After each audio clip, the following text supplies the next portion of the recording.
Should be recording now. Okay, cool. All right. What's a network, and why do we need a network?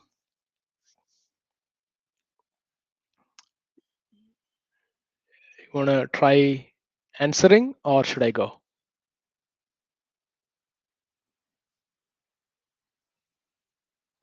All right. So a network is essentially a group of network-enabled devices interconnected.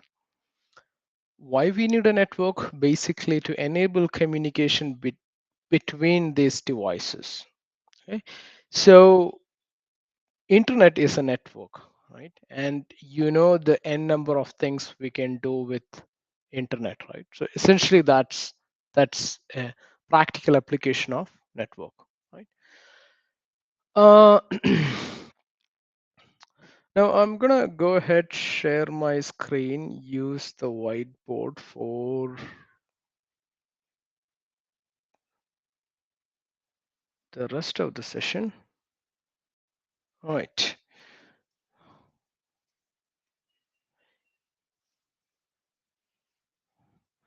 All right, so can you guys see my screen? Is it visible? Yeah. Okay, cool. All right.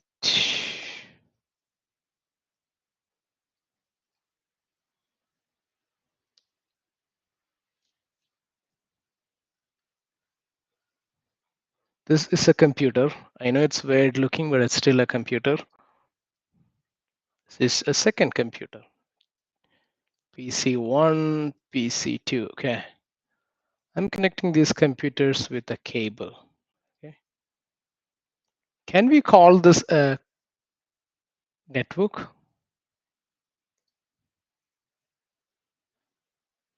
Can we call this a network?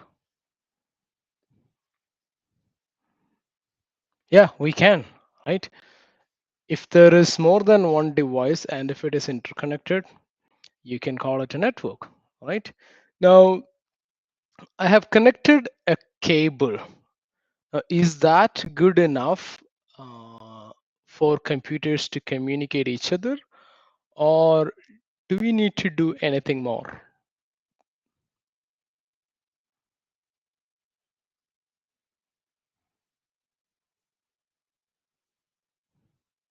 Exactly. Initialize, configure an IP address. All right. Now let's do that in our packet tracer. Do you guys want to do along with me? If yes, go ahead, open the packet tracer.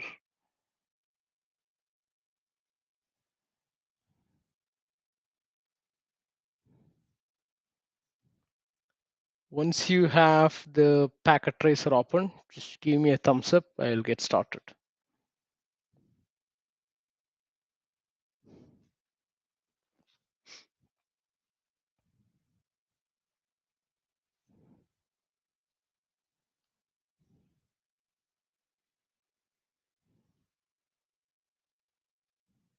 Frank, do you want to do along with me or just see what I'm doing? Kylie, you are not using packet tracer, right?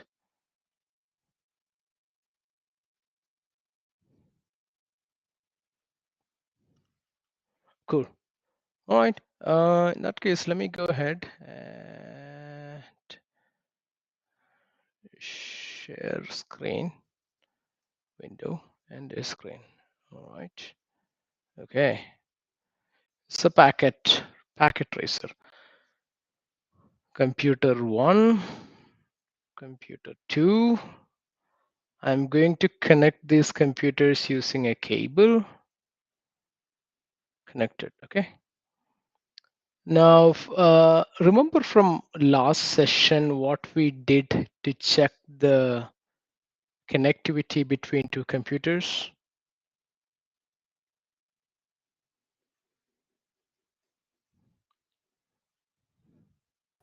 Yeah, that's what I was a bit confused about the last session.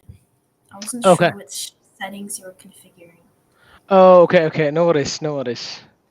We were using a command called ping, which basically what it does is it'll send some packet from the sending PC to the receiving PC.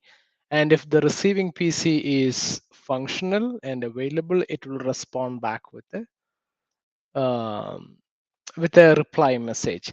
So like just show that, right? Like I can go to terminal. You guys heard the IP address 8.8.8.8, right? The Google DNS IP address. I don't recall having heard it before. No worries.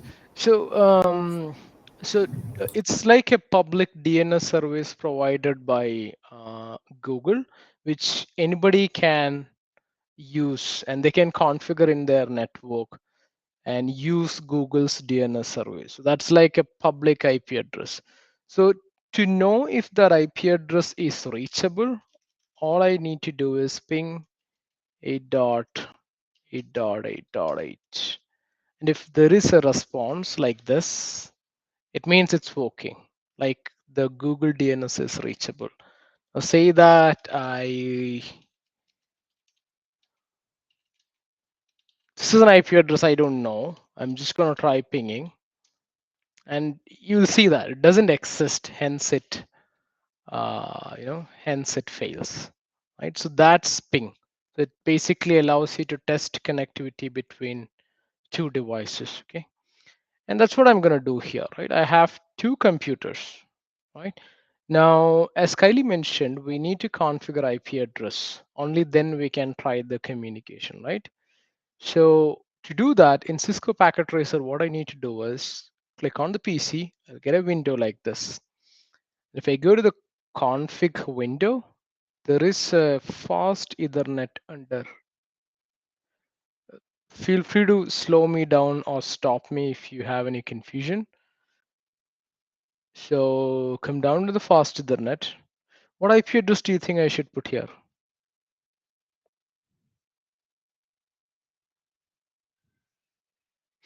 Anything would work, right?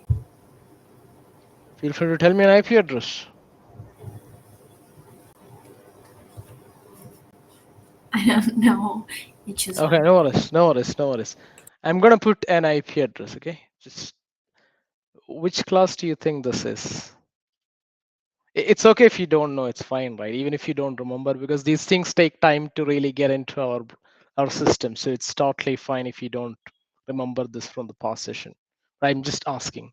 You guys remember which class this IP address belong to? I'm pretty sure it's not Class A. That's all Yeah. I can recall. Okay. Class B is from 128 to 191. So this is class C. And class C's default subnet mask is 255.255.255.0. All right. So this is the IP address I'm configuring for PC0.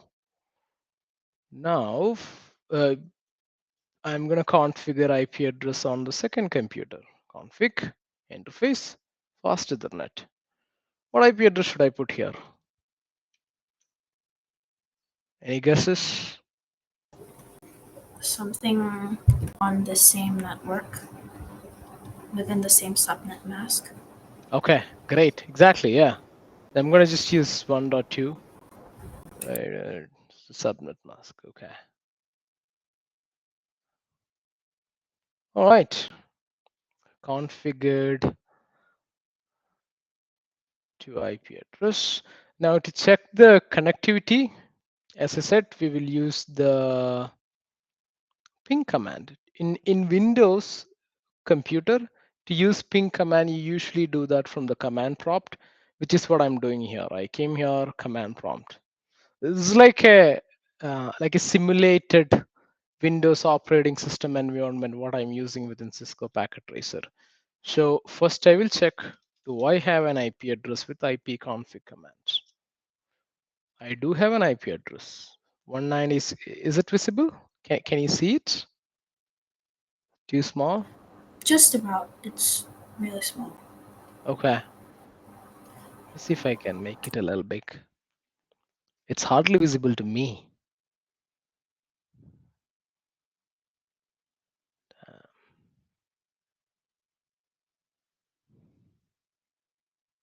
Yeah, it is not zooming this window. Sorry.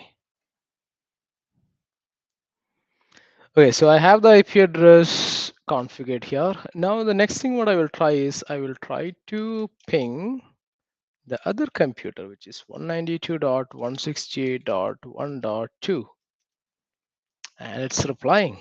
Okay, let's try one more thing. Let's try to configure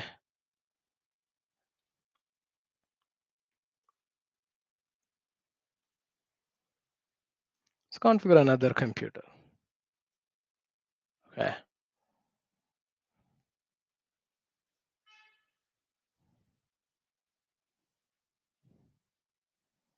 Cable cannot be connected to that port. So this usually happens with an assumption that computers only have like one LAN port. That's why this is not letting me do that. So let's skip that. Right? Hmm. Now, while I figure this out, let me ask you this: have you guys seen like a LAN port in a computer, like in a laptop or desktop? If not, yeah, okay. Have you seen the cable which is used to connect that each other, the ports?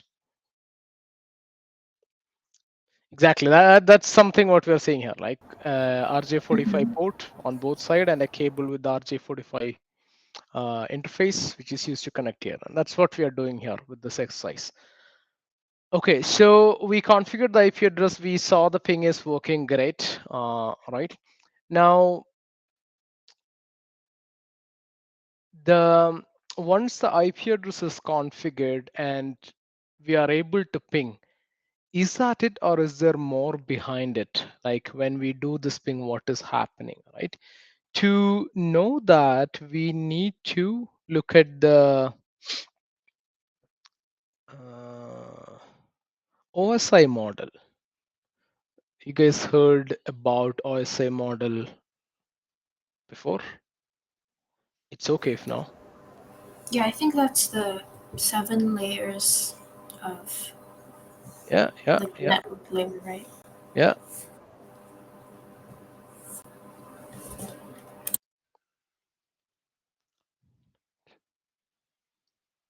Anybody remembers the layers?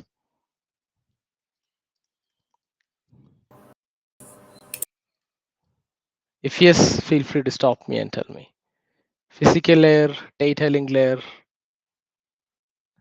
Network, Yeah, I'm gonna put a short word. transport, There you go. and then I'm not sure about the top three. I use the like the short form PDNT-SPA, like PDNT SPA, to remember that always. So session, presentation, application. So these are the 7 layers, right? Now, this is just a reference model. This doesn't really exist. This helps us understand how the packet flows when communication happen between computers. So essentially, like if I'm sending data from PC1 to PC2, let's see if I can copy paste. Yep, I can. Okay.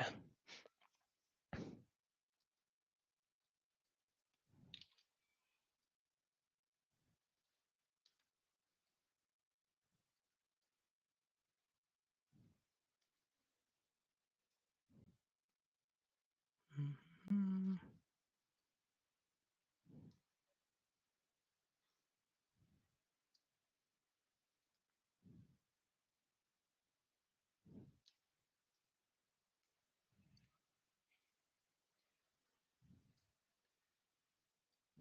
So whatever the data I'm sending from PC1 to PC2 will flow via all the 7 layers and enter the 7 layers of PC2, and then enters the computer.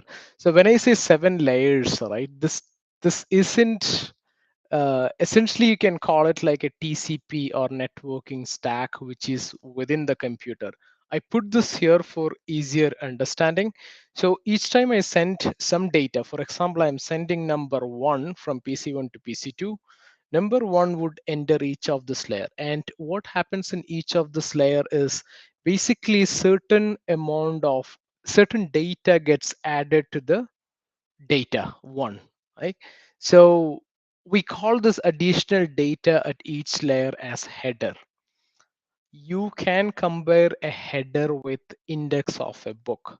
An index of a book tells us about what is inside that book. Similarly, a header tells us about what is in that data segment, right? So is it clear so far? Like any confusions? Yep. Okay. Cool. So in our case, like when data reaches like the whole IP addressing thing, what we spoke about, right? That's something which happens at the network layer. We haven't spoken about the other 4 layers. We spoke about IP addresses and network layer. Now from network layer, the data enters data link layer, right? Now, in network layer, what gets added? Basically, the header is source IP address and destination IP address. There are some more fields which we would skip for now, not so important at this point. Similarly, at the data link layer, some information gets added to the data. Now, that data is basically a MAC address. What's a MAC address? Is it different from IP address? Yes, it is. So, hey Ankit, I see. Oh, okay. I think he joined, dropped. Okay. All right. Hey. So a MAC address is something which is unique to every single device in the whole world. Meaning my computer's MAC address is unique. It doesn't exist anywhere else in the world, right? Now IP address, if you remember, the public IP addresses were unique, but the private IP addresses can be duplicated, right? Because it's in a private network. So similarly, not similarly, like unlike that, MAC address is unique everywhere, right? No two devices can have single MAC address. So that information is what gets added in the data link layer, right? Now the physical layer is all about cables and stuff. We wouldn't like no headers gets added there. It's just about converting the data created from all these layers to electric pulses. That's all happens in the physical layer. Okay. Okay. All right. We spoke about OSI model and the MAC address. Now, in this communication, right, I said the MAC address will get added at layer 2, which is basically source and destination MAC address. So question here, let's go back to the packet tracer. It's still here. Okay. All right. So I have two computers which are interconnected, right? Now I send a ping packet and that worked. Okay, I got a reply. Did you see MAC address anywhere in the whole process? I don't recall seeing one. Exactly. You didn't see that, right? So, right. Guess I just deleted a PC.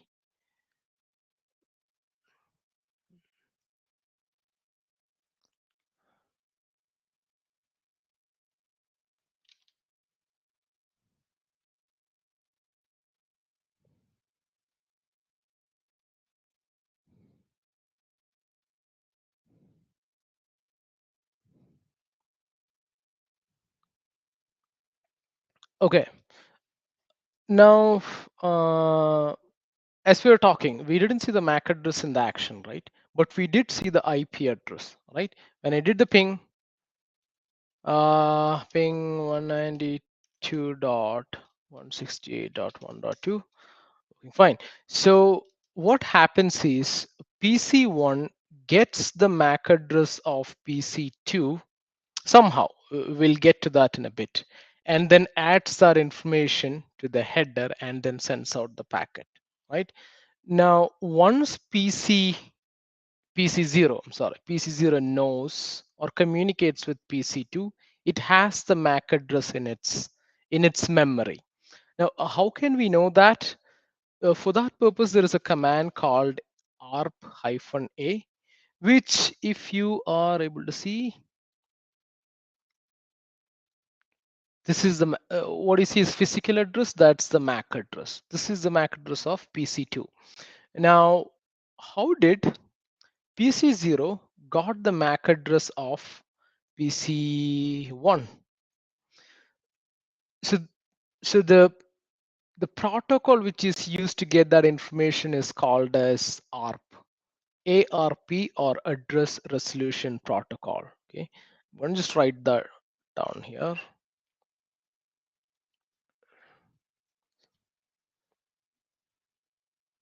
We spoke about MAC. We spoke about OSI. We are speaking about ARP or Address Resolution Protocol. So what happens in this process is PC1 finds out that it has to, sorry, I keep saying PC1, it's PC0, it's PC1, okay. PC0 has to send a packet to PC1, that's the ping, and the IP address is already known because we are entering it, right? Now, when it reaches the data link layer, what it does is it sends out a broadcast to the network. Guys, remember the term broadcast from the last session? Okay. Yeah. Yeah, go ahead. Yeah. Yeah, you said that the broadcast address is usually the last one Yeah. within a network, So right? you're right. So anything you send to the broadcast IP address will be forwarded to all the devices in the network. Right? It's not specific to one computer. So that's what happens at the data link layer. And all the devices will receive that request. That request will look like something like this. Hey, I'm PC0. I want to send a packet to PC1, and the PC1 has an IP address of 192.168.1.2. And wherever you are sitting PC1, please give me the MAC address. This is how that ARP broadcast will look like. So all the devices in the network except PC1 will discard that packet. PC1 will respond back with its MAC address. And the PC0 will record that MAC address in its memory. Next time it has to send a data piece to PC1, it won't do the broadcast because this MAC address or physical address is already in the memory. This is basically the ARP protocol. Clear with me so far? Yep. Okay, cool. All right, so we spoke about ARP, spoke about MAC address. Okay, if any of you want to try configuring the PCs and check the MAC address, etc., you can. I'm going to quickly show you configuring one more computer and show how the ARP or MAC address list would look like. And then we can go to next topic. Okay, this computer, take one cable, connected. Oops.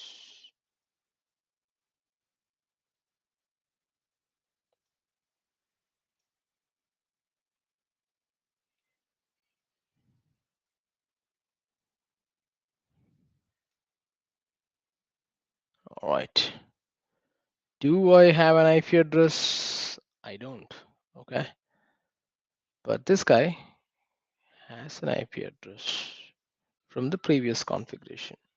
If I go to this computer and enter the terminal, same command arp-a.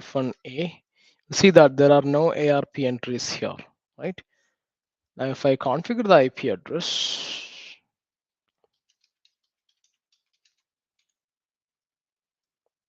I'm sorry,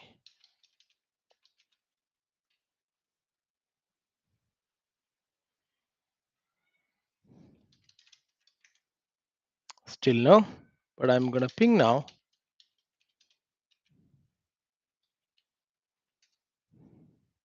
and I got a response. Now my ARP cache should populate with the MAC address of the second computer.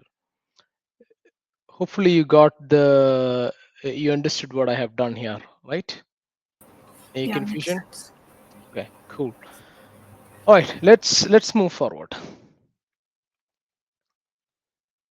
So MAC address, OSI, ARP. The next thing what I want to talk about is more computers getting added to the network. What happens then? Okay, so say I have to add another computer. I'm going to delete this OSI layers so that it's a little more readable.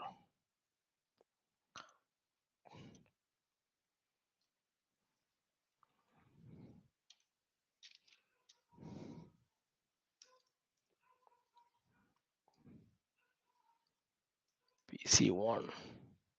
Okay, I'm going to add another computer.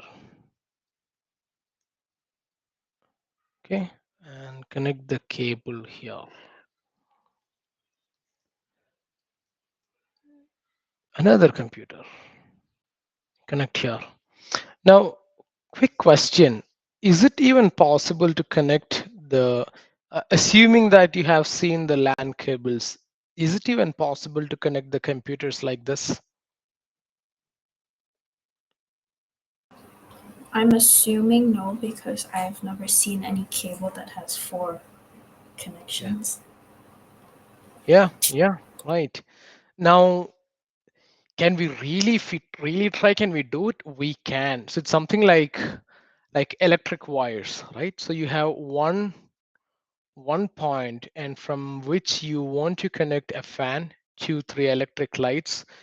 You can take a pair of wires from the electric plug and then connect the wires for each of this electric device into it and then just twist it together, right? You do that. Now, can you do that here?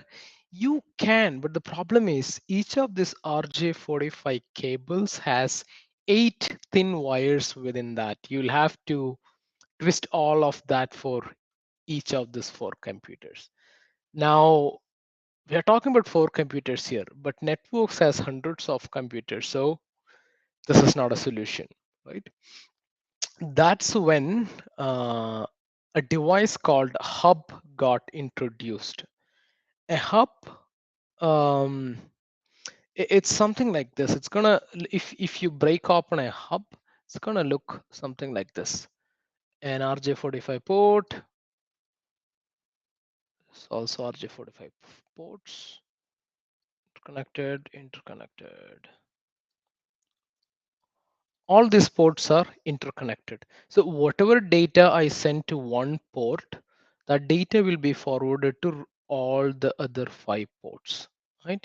So I can connect the PCs to the hub, right? I don't have to cut the cable and twist it to achieve that, okay?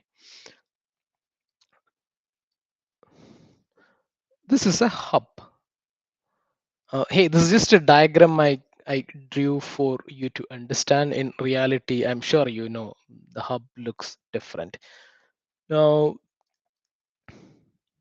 the hub helped us solve one problem, but it had multiple other problems. What I mean by that is, if you look at this diagram, right? If PC 0, PC 1, PC 2. If PC 0 has to send some data to PC 1, that data reaches this port and it is forwarded to all the 5 ports, and PC1 will get that. Now, the problem with that approach is it's flooded. unnecessarily, right? The data is sent everywhere.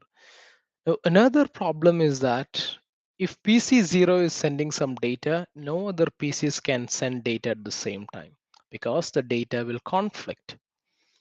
That's another problem with the hub approach.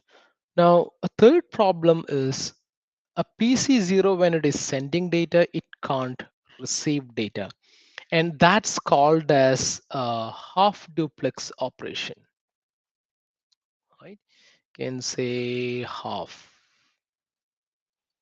duplex traffic flood. These are the disadvantages with the hub, right? Now, at this point, to solve some of this problem, a newer device called switch got introduced, right? Now, switch solved most of this problem. If you have read about the network devices evolution, you might have heard the word or a device called bridge. Technically, bridge came after hub before switch.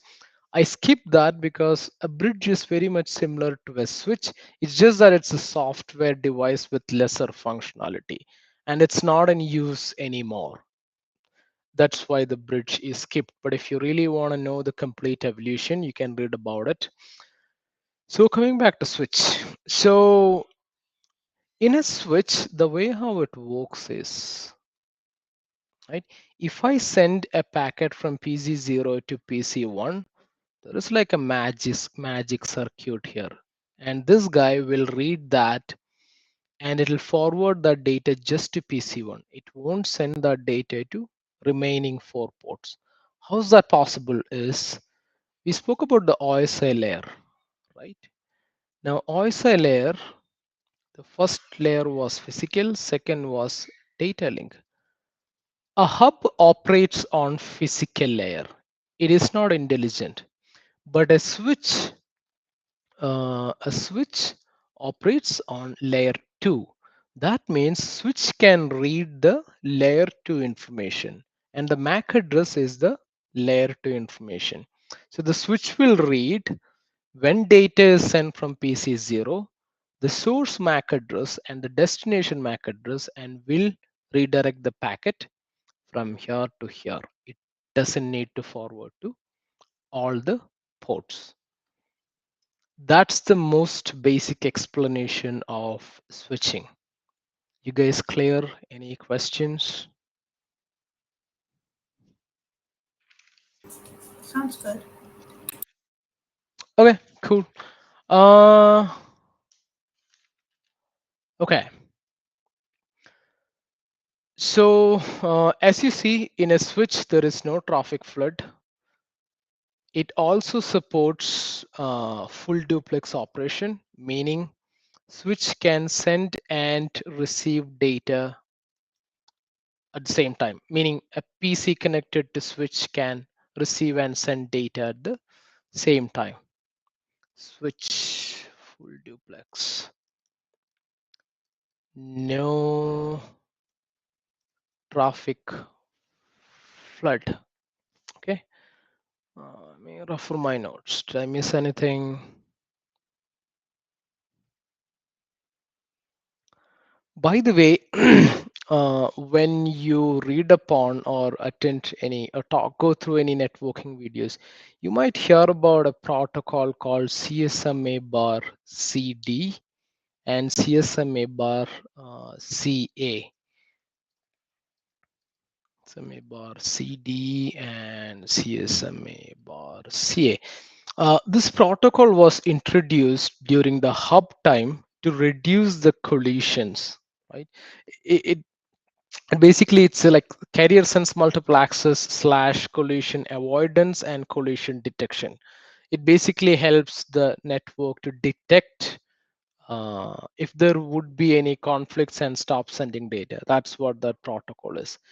um, you don't really need to know this protocol in depth, but just keep this somewhere in your memory so that when you hear, you know, oh yeah, this exists. Okay, so just keep that in mind. All right, so that's hub, that's switch.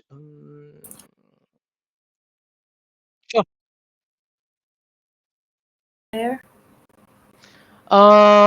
Good question. No, you can say that this works based on Ethernet, but this was introduced mostly to address the collisions on hub, and hub is a layer one device.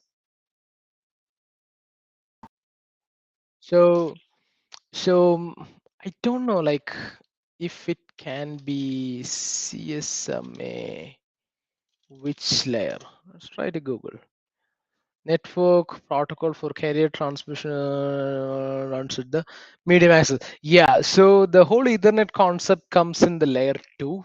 So I see as per Google, it's layer 2, but it was introduced to address the conflict issues in hub. So I don't know, 1.5 layer, but you get it, right?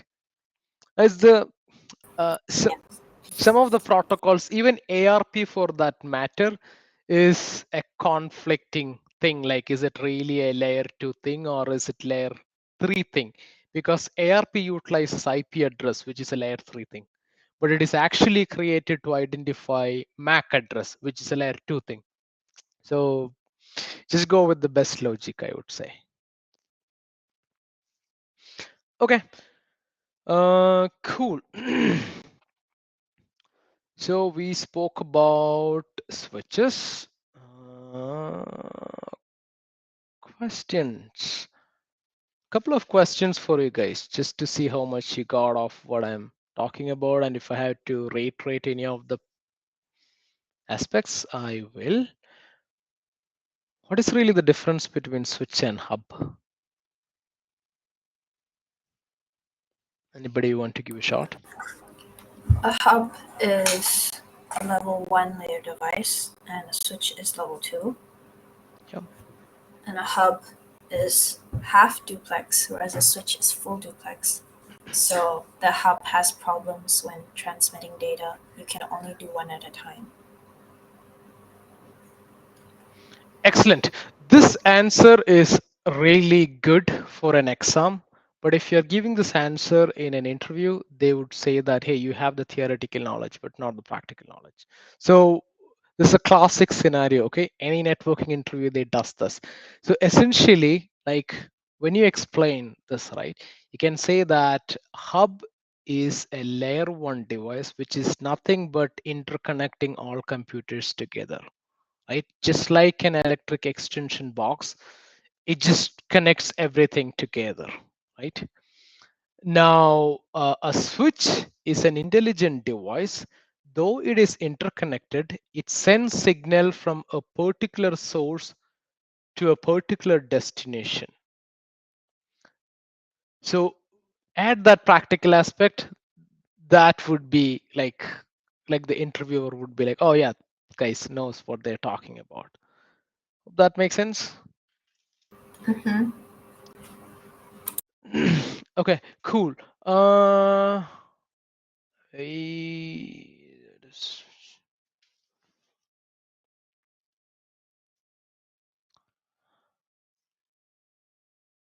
all right. One another question. Let's quickly switch to ARP for a bit. Why do we need the ARP protocol?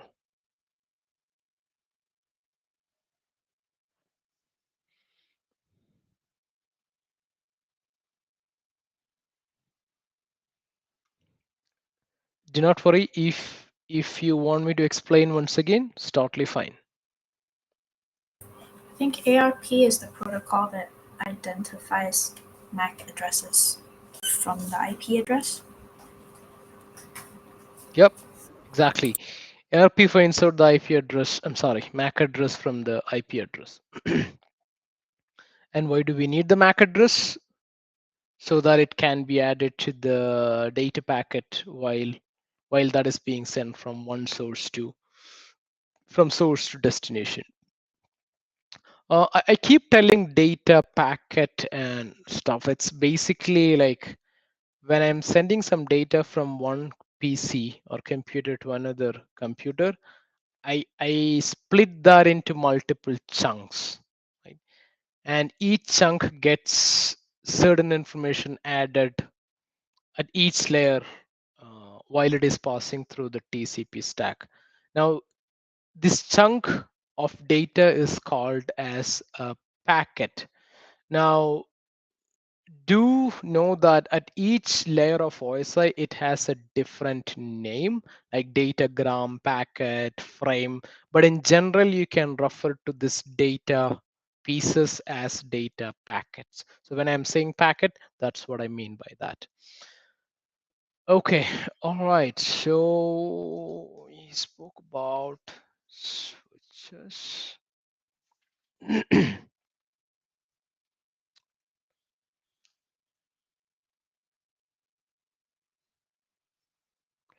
Okay, I would like to introduce you to the concept of collision domain and broadcast domain.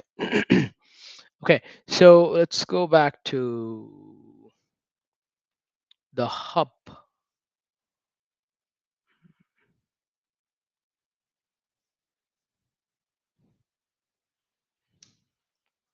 Okay, we are back to the hub. Okay, so as I was saying, if when a PC sends some data to another PC, it is sent everywhere. Now, if another PC sends something at the same time, it will collide, right? What that means is this whole thing is this whole the whole the entire number of ports in this hub is part of one collision domain, right? At a time, only one device can send some data. If something else, some other device sends something, it will collide. What that means is this whole thing is one collision domain. Okay. Now let's talk about the switch now.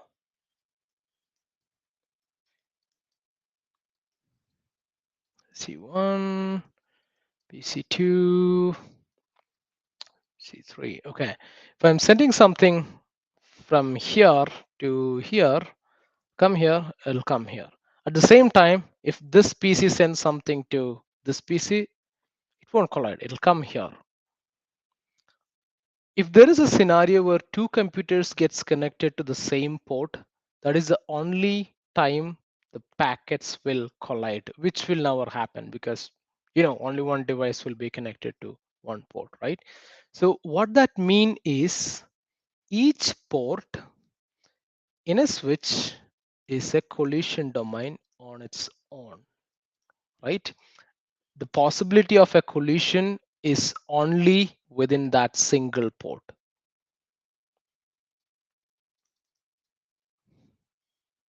Is that making any sense or confusing? Okay, let's talk about broadcast domain too, and then if required, I can explain this again. So we spoke about broadcast earlier, right? If something is sent to the broadcast address of a network, that will be sent to the entire ports or devices in the network, right? Now that's same for a hub and a switch. Even in a switch, if this computer sends out a broadcast, that'll be sent to the entire set of ports. So the broadcast domain for a switch is the whole thing. Like for for the hub, same. Now, when we learn about routers, you will know more about this broadcast domain splitting. A little bit I will explain today when we talk about the next piece of information, which is VLAN. Now,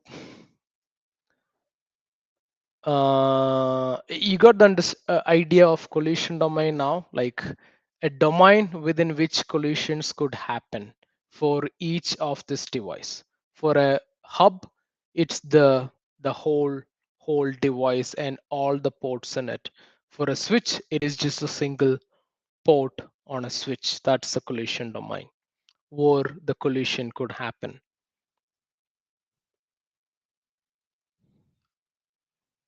Is it making sense or confusion?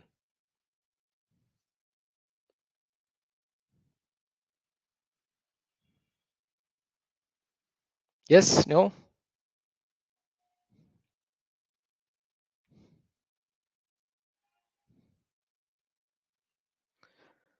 Okay, I'm gonna assume that you guys got that concept. If not, just put it in the chat or just interrupt me. Happy to revisit that concept.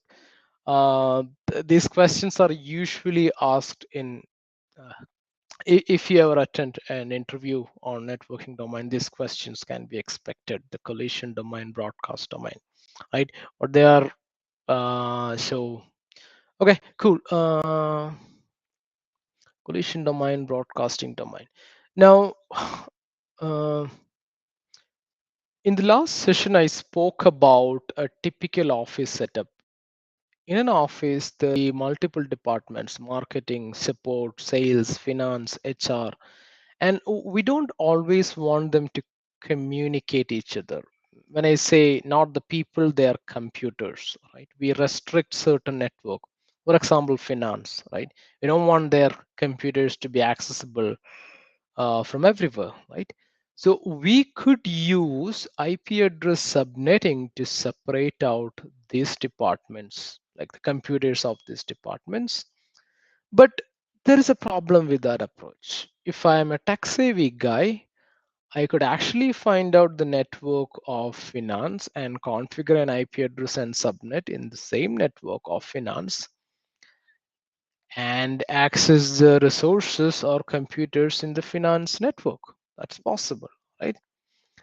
Now, from a switching point of view, there is a solution for this, right? What's that solution is basically splitting the broadcast domain of a switch. Okay, what I mean by that is splitting the network logically within a switch. So by default, all the ports in a switch is interconnected. Okay, now as I was saying, there is a, I think it's a bit messy here. Let's take a new place.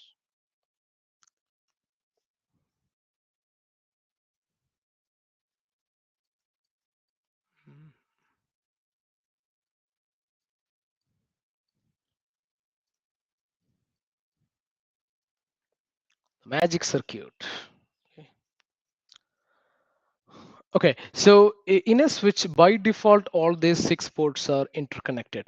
But the guy here, the magic circuit in here, can decide which port communicates with which port.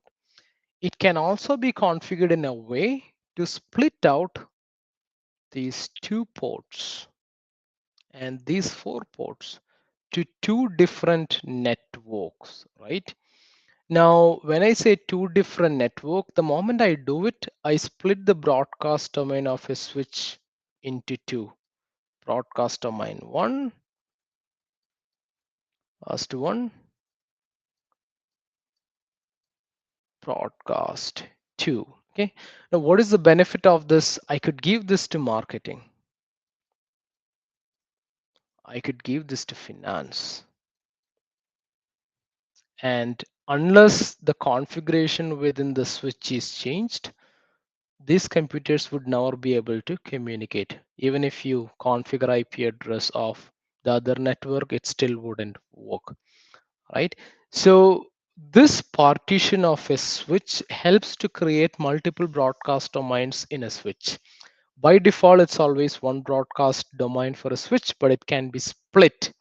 And these things are called as a virtual LAN. Now, before we talk about virtual slash VLAN, what's a LAN? What's a LAN? Anybody want to try explaining what's a LAN?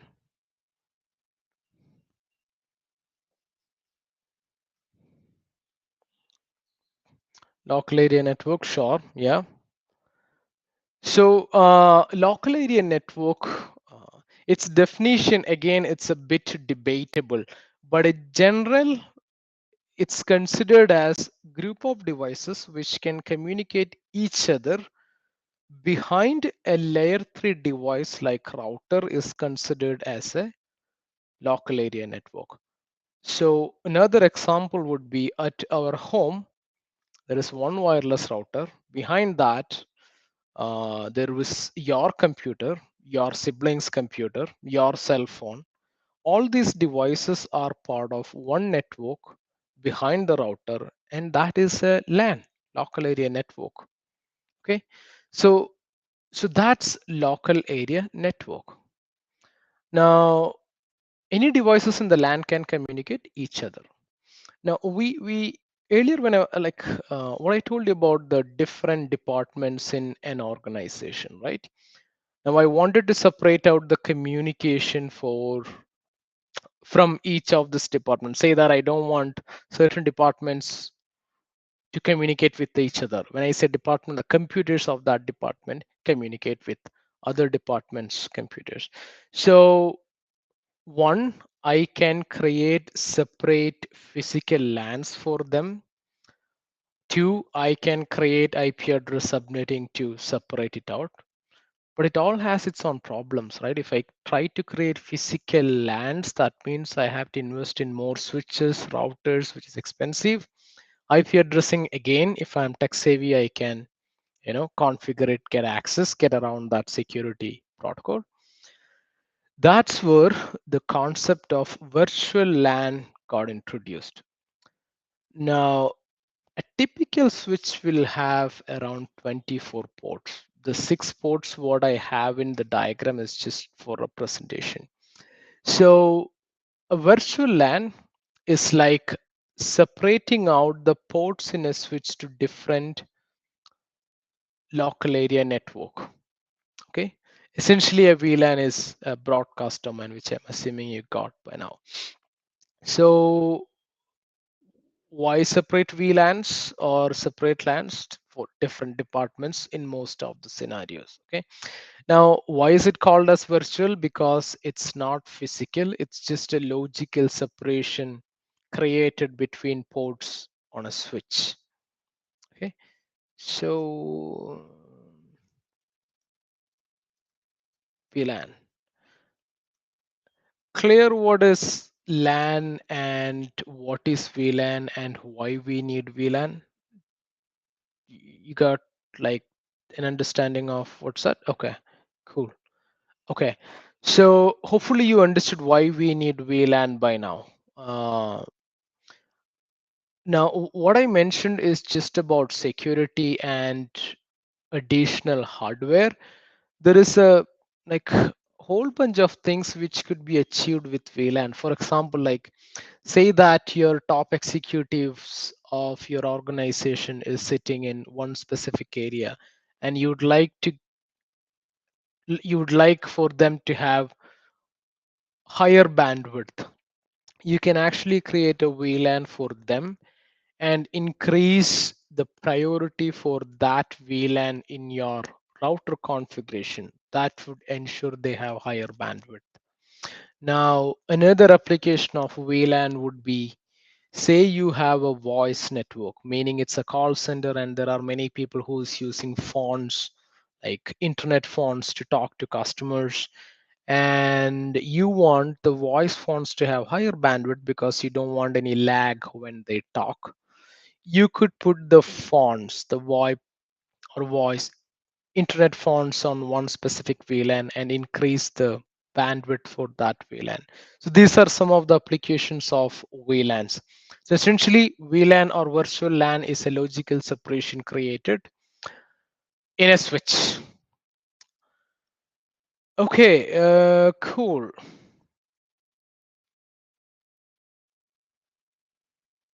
Hopefully the explanation of VLAN and the usage of VLAN is clear. Any questions so far?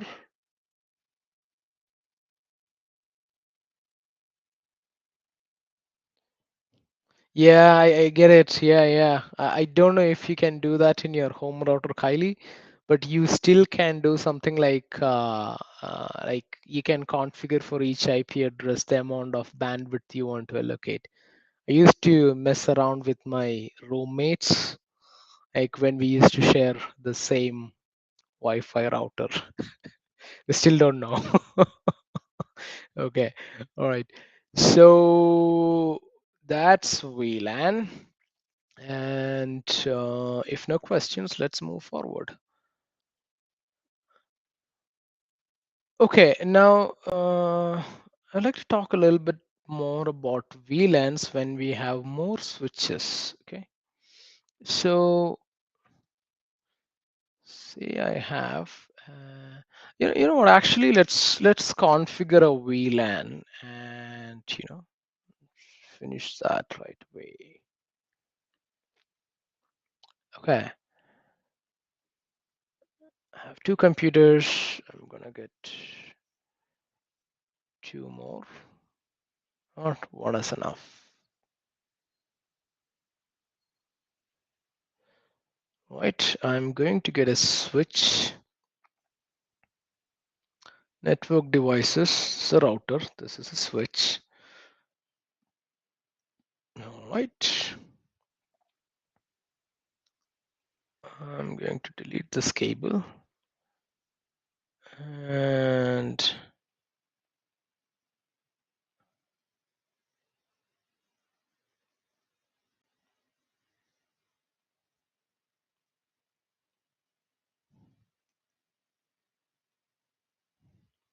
okay, so I have a network switch here. I have three computers which are connected to the switch. Okay.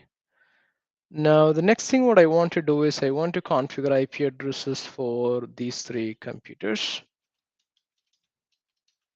One. Oops. Okay, I have 1.1 configured already. Fast Ethernet, I have this configured 1.2. I have a third computer, 1.3, 2.55. Great. Okay, so I have three computers in here.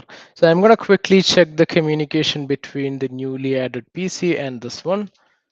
My IP address is 1.1, being 192.168.1.3, and it's working. Okay. If any of you want to do this along with me, feel free to do that. If you have questions, feel free to share your screen and I'm happy to address your questions and help you configure it. Okay.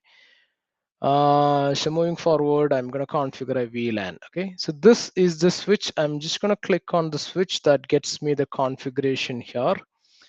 Now, I need to know where all my computers are connected. Tell me that.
Okay, so what I have done is I essentially wanted to know which ports on the switch is connected to each PC. So PC on 01 and 02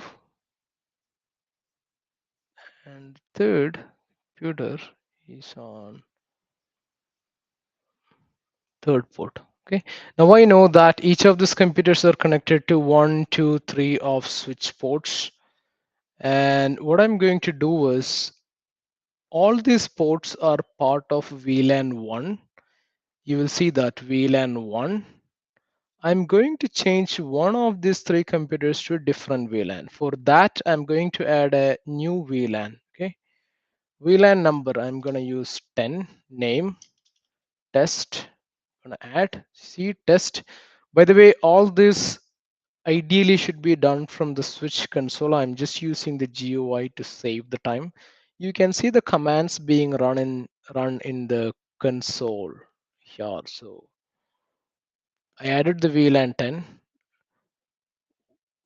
First computer is in VLAN 1, second computer is in VLAN 1, third computer I'm going to change it to VLAN 10. Okay, let's change to VLAN 10. Now, what is the end result of this? I should not be able to ping the third computer, this guy in here. Okay, now let's see if that's happening. As you see, the ping is failing now because I have created a new LAN which is a different broadcast domain which has this computer connected to. Now, why did I do that? Because I wanted to create logical separation in an organization. Now, this PC can be of finance, these two can be of marketing department, and we are still using just one single switch. We didn't require another switch. Hope that's clear now. Any questions so far?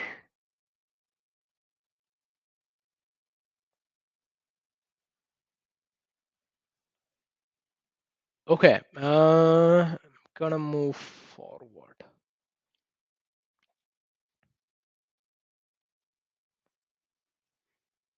Okay, so the next thing what I wanted to talk about is this is a switch. Okay, this, switch 1, switch 2, switch 3. Okay, now in a typical organization, right, there would always be multiple VLANs created for various reasons, which I was mentioning earlier, like voice VLAN, VLAN for executives, VLAN for finance. In that way, there are like 4 or 5 VLANs created. Not 4 or 5, tens, 20s, sometimes even 30, 40. Like the company where I used to work, we had around 22 VLANs, right? So now the problem is that, say there are 6 ports in each of these switches. Okay, I have created VLAN 1. I want these 2 ports in this switch and these 3 ports in this switch to be VLAN 1, right? Now, how can I enable communication between these 2 switches?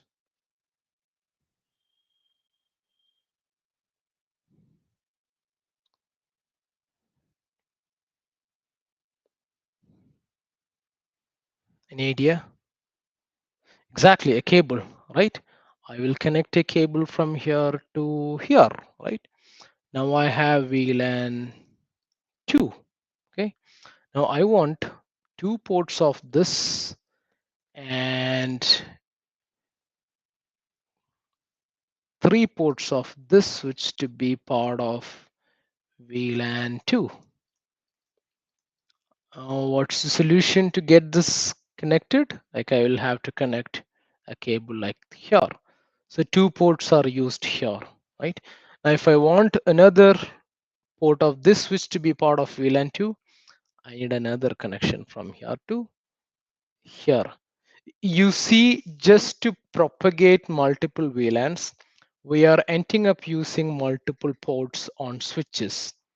And that's reducing the number of available ports for the computers, printers, servers, whatever devices you have in the network, which isn't a great idea. And if you see, like 15 VLANs, if we have, there would be hardly any ports for the actual usage.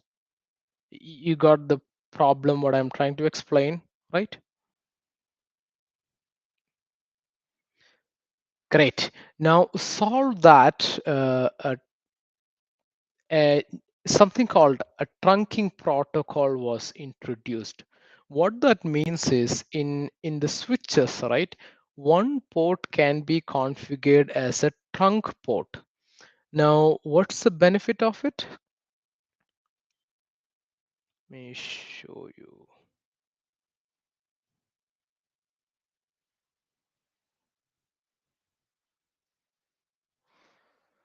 So this single port in this switch and this port in the switch would be configured as a trunking port.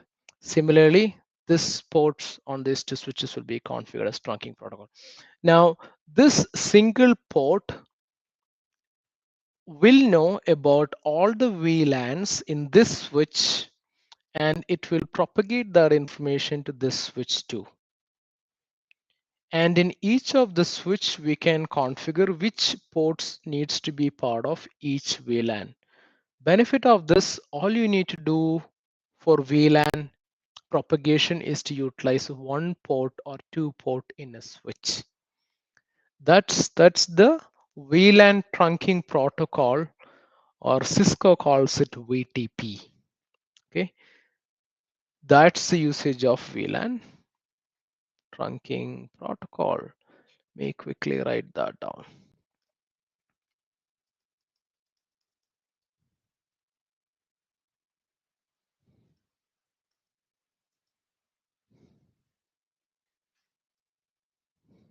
Clear on what is VTP and why we need it?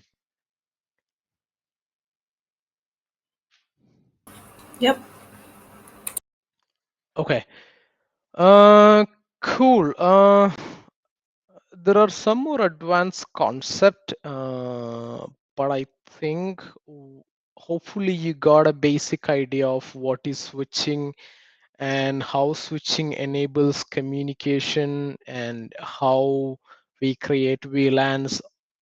Hopefully you got an idea of these concepts by now. If any questions, you may ask now.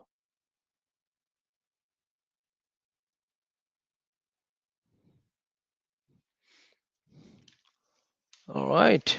Okay.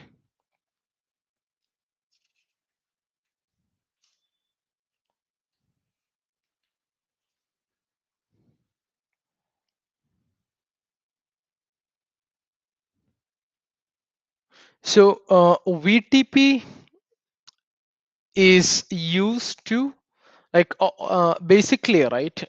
When I create a VLAN, I'm creating a virtual LAN, right? And I might want ports from different switches, physical switches, to be part of each of this VLAN.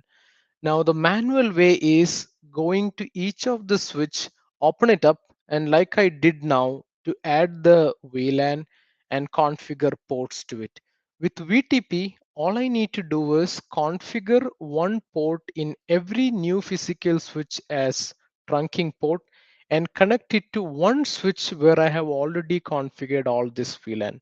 Once I do that, all the VLAN information would be propagated to all the connected switches. Now, the next thing what I need to do is configure which ports should be part of this VLAN. So VTP essentially helps to propagate the VLAN information from one switch to all other switches in the network. Clear? Okay, cool. All right, that's VLAN.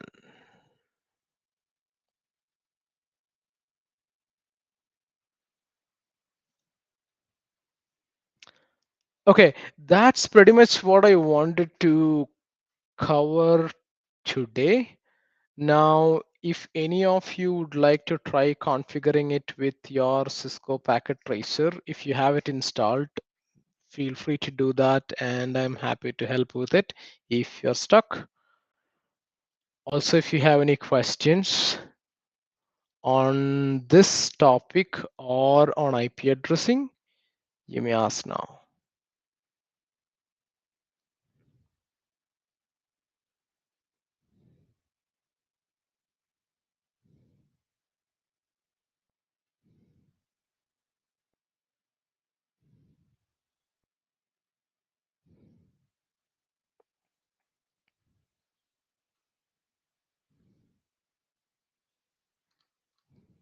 All right. I think then we are good to close. Alrighty, folks. Thank you for joining this session. And anytime on these topics, we'll share the recording with you all in few days' time. If you have any questions, you may ping me unicast or in the GDSC UoL chat. Thanks again. Thank you, Kylie.